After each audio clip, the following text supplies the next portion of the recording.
மஞ்சை பொழ்ந்த மதியம் சூடும் வானோர் பெருமானார் நஞ்சை கண்ட தடக்கும் அதுவும் நன்மை பொருள் போலும். ஒரு குடம் பால் இருக்கு, நல்ல பால், நல்ல பால்.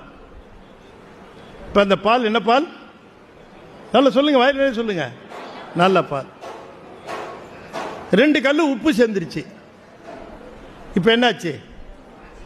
பால் கெட்டு போச்சு. ஆரோக்கியம் என்றால் என்ன? ஆரோக்கியமாயிருத்தல் என்பது நோய் இல்லாமல் இருத்தல் அல்ல, தெரிந்து கொள்ள வேண்டும். ஆரோக்கியமாக இருத்தல் என்பது நோய் வந்தாலும் எதிர்த்து தாக்கும் வல்லமையோடு இருத்தல்.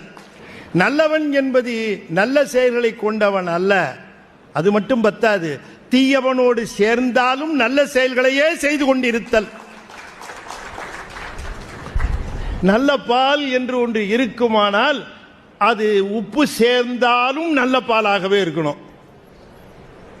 அப்பதான் அது நல்ல பால் இல்ல, அது நல்ல பால் இல்ல.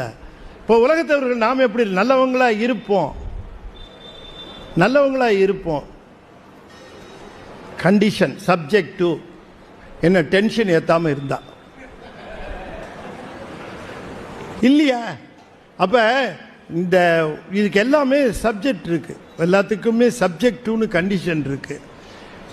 நன்மைன்னு ஒரு பொருள் இருக்குமானால் அது தீமை வந்து சேர்கிற பொழுது என்ன ஆகும்? இதுதான் கேள்வி.